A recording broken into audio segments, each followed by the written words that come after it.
George Joseph, ഇവിടെ ഈ ശുചീകരണ തൊഴിലാളി കൊടുത്ത പോലീസിന് കൊടുത്ത മൊഴി താങ്കളുടെയും ശ്രദ്ധയിൽപ്പെട്ടു എന്നാണ് എൻ്റെ ധാരണ. 98-ൽ തൻ്റെ സൂപ്പർവൈസർമാർ പോലീസിൽ മറവ് ചെയ്യണം, അല്ലെങ്കിൽ പോലീസിൽ അറിയിക്കാതെ ഈ കാണുന്ന മൃതദേഹങ്ങൾ മറവ് ചെയ്യണമെന്ന് ആവശ്യപ്പെടുന്നു.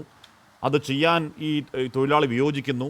വിയോജിച്ചാൽ നിങ്ങളെയും കൊന്ന് കഷണങ്ങളായി, നിങ്ങളെ മാത്രമല്ല നിങ്ങളുടെയും നിങ്ങളെ കുടുംബത്തെയും കൊന്നു കഷണങ്ങളായി ഇങ്ങനെ കുഴിച്ചിടും എന്ന് പേടിപ്പിക്കുന്നു. അങ്ങനെ കൃത്യങ്ങൾക്ക് തയ്യാറാവുന്നു.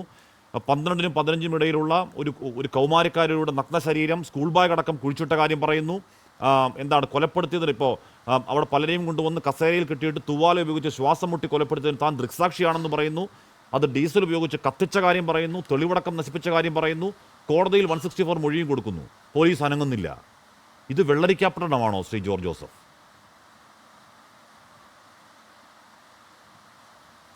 നമ്മൾ കേരളത്തിൻ്റെ കാര്യം പറഞ്ഞാൽ മതിയെന്ന് എനിക്ക് തോന്നുന്നു. ഇവിടെ വെള്ളരിക്കപ്പെട്ടണമൊന്നും കാണില്ല. പക്ഷേ നമ്മളിപ്പം കർണാടകയിൽ കാണുന്ന ഈ സ്ഥലം പോലെ ഇന്ത്യയിൽ പല സ്ഥലത്തും ഉണ്ട്. ഹരിയാനയിൽ, അതുപോലെ പഞ്ചാബിൽ, ഓരോ സ്ഥലത്തും ഉണ്ട്. പക്ഷേ അത് പതുക്കെ പതുക്കെ മാത്രമേ അതിൽ നിന്നൊരു മോചനം നമുക്ക് കിട്ടുകയുള്ളൂ. ഈ ഭീകര സംഘടനയുടെ കയ്യിൽ നിന്ന് മോചനം കിട്ടണമെങ്കിൽ വർഷങ്ങളെടുക്കും. പലരും കൊല്ലപ്പെടും. ഇത് പിന്നെ ആരെ വേണേലും കൊല്ലാമെന്നുള്ളൊരു നിലവാരത്തിലേക്ക് വരുന്നുണ്ട് അവിടെ. കാരണം ഇതിനകത്ത് നീതി കിട്ടാനായിട്ട് വലിയ ബുദ്ധിമുട്ടാണ്. ഇപ്പോൾ അവിടുത്തെ SIT ടീം ഉണ്ടാക്കിയിട്ട് മൊഹന്തി DGPയുടെ കീഴിലുള്ള അവിടുന്ന് ഒരു IG അവിടുന്ന് അദ്ദേഹത്തിന് അസൗകര്യമാണെന്ന് പറഞ്ഞാൽ അതേ അവിടുന്ന് ഉരുണ്ടു. അവിടുത്തെ ബാംഗ്ലൂരിലെ DCP ആ IPS ലേഡിയും അതിൽ നിന്ന് മാറി. കാരണം ഇതിനകത്ത് അതിശക്തമായ എതിർപ്പുകൾ അവരുടെ ഡിപ്പാർട്ട്മെൻറ്റിന് തന്നെ ഉണ്ടാവും. അതുകൊണ്ടാണ് പലരും പിന്മാറുന്നത്. ഒരു പോലീസിങ് യഥാർത്ഥത്തിൽ അവിടെ ഇങ്ങനെ നടക്കില്ല. വർഷങ്ങളായിട്ട് ആൾക്കാരെ കൊന്നുകൂട്ടുന്ന ഒരു സ്ഥലം തന്നെയാണ്. ഇവിടെ ഒരു നിയമപരമായ ചില കാര്യങ്ങൾ പലരും പറയുന്നത് അവിടെ ആളെ കൊന്നു കുഴിച്ചു മൂടിയ സ്ഥലത്ത് ഇഷ്ടംപോലെ സ്കള്ളും സ്കെലിറ്റനും കിട്ടും. അങ്ങനെ എടുത്തിട്ട് എന്താ പ്രയോജനം? അവിടെ പ്രയോജനം ഉണ്ടാവില്ല. ആ കേസ് കൊണ്ടൊന്നും ആളുടെ മനുഷ്യൻ്റെ അവയവങ്ങൾ അല്ലെ അസ്ഥിയാണ്, അല്ലെ തലയാണ്, അല്ലെ കൈയാണ്, കാലെന്ന് പറയാന്നുള്ളത് ഇത് ആരുടെയെന്ന് കണ്ടെടുത്താൻ വലിയ ബുദ്ധിമുട്ടാണ്. അതുകൊണ്ട് ഓരോ കേസും പർട്ടിക്കുലറായിട്ട് സ്പെസിഫിക് ആയിട്ട് എടുക്കണം. എല്ലാം കൂടെ പിടിച്ചാൽ ഒന്നും നടക്കാൻ പോകുന്നില്ല. ഏതെങ്കിലും ഇൻട്രസ്റ്റ് ഉള്ള ആൾക്കാർ മരിച്ചിരിക്കുന്ന അവരുടെ വീട്ടുകാർ അവർ മുന്നോട്ട് വരാം. അവരൊക്കെ ഭയങ്കര ഭയപ്പെട്ടിട്ടാണ് അവിടെ നിൽക്കുന്നത്. ആരെ വേണേലും എപ്പം വേണേലും കൊല്ലാം. ഇതിനു വേണ്ടി മുന്നിട്ട് കിടക്കുന്ന പല ആൾക്കാരും അവർ കൊന്നുകളയും. അങ്ങനെയാണ് ഇതൊരു അനുഭവം. പക്ഷേ അങ്ങോട്ട് പെനിട്രേറ്റ് ചെയ്ത് കയറാനായിട്ട് അത് സ്വല്പം ബുദ്ധിമുട്ടാണ്. നേരത്തെ ഒരാൾ പറഞ്ഞ പോലെ അവിടെ കൽക്കുർക്കിയുടെയും അവിടെ ഗൗരി ലങ്കേഷിൻ്റെയൊക്കെ മരണം, ബുദ്ധിജീവികളുടെയൊക്കെ മരണം നടന്നിട്ട് അത് വെടിവെച്ച് കൊല്ലുമായിരുന്നു. അവർ താമസിക്കുന്ന വസതി ചെന്നിട്ട് തോക്ക് ഉപയോഗിച്ചിട്ട് അവരെ കൊല്ലുകയാണ്. അങ്ങനെ 4 പേരെ അവിടെ കൊന്നിട്ടുണ്ട്. അത് 4 പേരും എഴുത്തുകാരും ബുദ്ധിജീവികളും അറിയപ്പെടുന്നവരൊക്കെ തന്നെ. പക്ഷേ അതിനകത്ത് 3 പേരെ പിന്നീട് എത്രയോ വർഷം കഴിഞ്ഞാണ് CBI അറസ്റ്റ് ചെയ്യുന്നത്. അപ്പോൾ ഇതാണ് അവിടുത്തെ നിലവാരം. അത് അതിശക്തമായ ഒരു കോട്ടയിലേക്കാണ് നമ്മൾ ഏറ്റുമുട്ടുന്നത്. എനിക്ക് തോന്നുന്നില്ല ഇതിന് ഈ പറയുന്ന രീതിയിൽ എന്തെങ്കിലും ഒരു റിസൾട്ട് അടുത്തുണ്ടാകുമെന്ന്. പലരും വിസ്മരിക്കപ്പെടുന്നു. അവരുടെ കേസ്, അവരുടെ മക്കളെ കൊന്നു അല്ലെ സഹോദരിയെ കൊന്നവരൊക്കെ അവരുടെ പ്രായം ചെല്ലുന്നിടം വരെ അവരത് ഫൈറ്റ് ചെയ്തിട്ട് അവരങ്ങ് വിസ്മരിക്കപ്പെടുകയാണ്. അതിശക്തമായിട്ട് ആര് രംഗത്ത് വരുന്നോ അവരെ കൊലപ്പെടുത്തുന്നതാണ്. പക്ഷേ ഇതിന് ടൈം എടുക്കും. അതുകൊണ്ട് ഇപ്പോഴത്തെ നീക്കം നല്ലതാണ്. കാരണം അവിടെ 10,000 അഡ്വക്കേറ്റ്സ് ഇതിനെതിരായിട്ട് രംഗത്ത് വന്ന നല്ല കാര്യമാണ്. അത് അങ്ങനെ ശക്തമായ പ്രതിരോധം തീർത്തിട്ട് മാത്രമേ മുന്നോട്ട് പോകാനൊക്കെ. താങ്കൾ ഈ പറയുന്നത് അന്വേഷണത്തിന്റെ താങ്കൾ പറയുകയും ചെയ്യണം. അന്വേഷണത്തിന് അടുത്ത സാങ്കേതിക വശമാണല്ലോ. ഇവിടുത്തെ പ്രശ്നം ആരും മിണ്ടുന്നില്ല എന്നുള്ളതാണ്. ഇപ്പോൾ ധർമ്മസ്ഥല എന്ന് പറയുന്നത് ഒരുപാട് പേർ പുണ്യസ്ഥലമായി കഴിയുന്ന സ്ഥലമാണ്.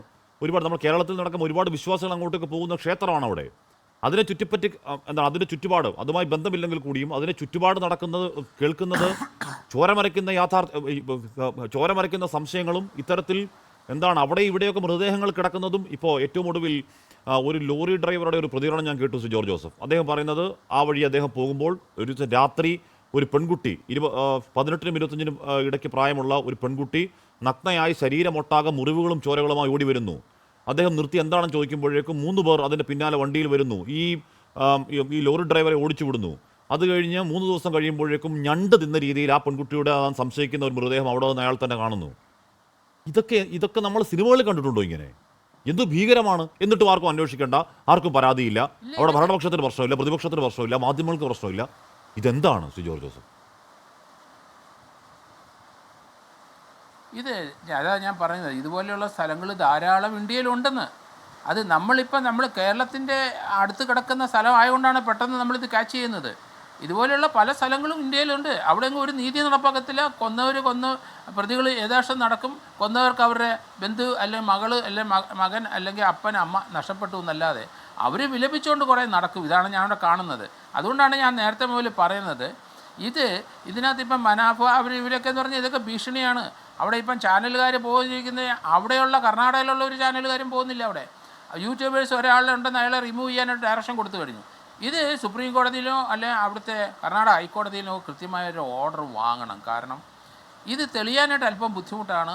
ഇനി തെളിയിച്ച് കൊണ്ടുവരാൻ പറ്റില്ല. കാരണം അവിടെയുള്ള അന്വേഷണ ഉദ്യോഗസ്ഥന്മാർ അത്ര ബോൾഡായിട്ടുള്ളവരൊന്നും ഉണ്ടെന്ന് എനിക്ക് തോന്നുന്നില്ല. പലരും പിന്മാറിക്കൊണ്ടിരിക്കുകയാണ്.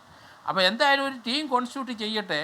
ഇപ്പോൾ അയാൾ പറഞ്ഞ മൊഴി അനുസരിച്ച് ഇന്നടുത്ത ഭാഗത്ത് കുഴിച്ചിട്ടെന്ന് പറഞ്ഞാൽ ആ കുഴിച്ചെടുത്ത് പോയി കുറേ സ്കള്ളും ഇതെല്ലാം കിട്ടിയുണ്ട്. ഒരു പ്രയോജനമില്ല നിയമപരമായിട്ട്.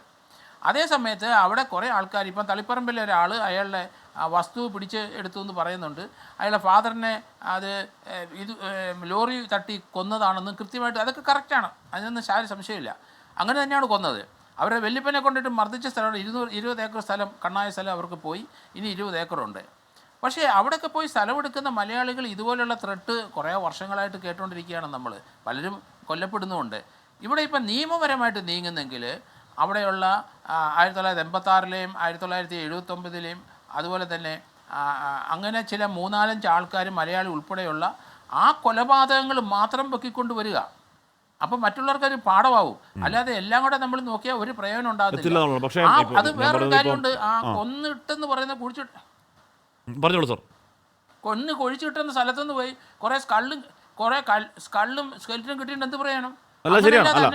അല്ല, താങ്കൾ പറയുന്ന അന്വേഷണത്തിന്റെ വഴിയാണ്. പക്ഷേ ഇന്ന സ്ഥലത്ത് ഞാൻ ഒരാളെ കുഴിച്ചിട്ടുണ്ട്, ഇന്ന സ്ഥലത്ത് ഞാൻ 4 പേരെ കുഴിച്ചിട്ടു, ഇന്ന സ്ഥലത്ത് ഒരു പെൺകുട്ടിയെ കുഴിച്ചിട്ടു, ഇന്ന സ്ഥലത്ത് സ്കൂൾ ബാഗ് അടക്കം ഒരു കൊച്ചു കുഞ്ഞിനെ കൊണ്ട് കുഴിച്ചിട്ടു എന്നാൽ പറയുമ്പോൾ അവിടെ പോയിന്ന് ഒന്ന് അന്വേഷിക്കണ്ടേ? അതിനുള്ളിൽ ഈ പറയുന്ന ഇയാൾ പറയുന്നത് സത്യമാണോ? അതിനുള്ളിൽ ഇപ്പോൾ നസ്തികൂടങ്ങളുണ്ടോ എന്നൊരു അന്വേഷിക്കാൻ ഒരു നീക്കം ഉണ്ടോ? അതുണ്ടാവുന്നില്ലല്ലോ. അതാണല്ലോ പ്രശ്നം. ഞാൻ അങ്ങയിലേക്ക് എത്താം. താങ്കൾ പറയുന്നതും പ്രസക്തമാണ്.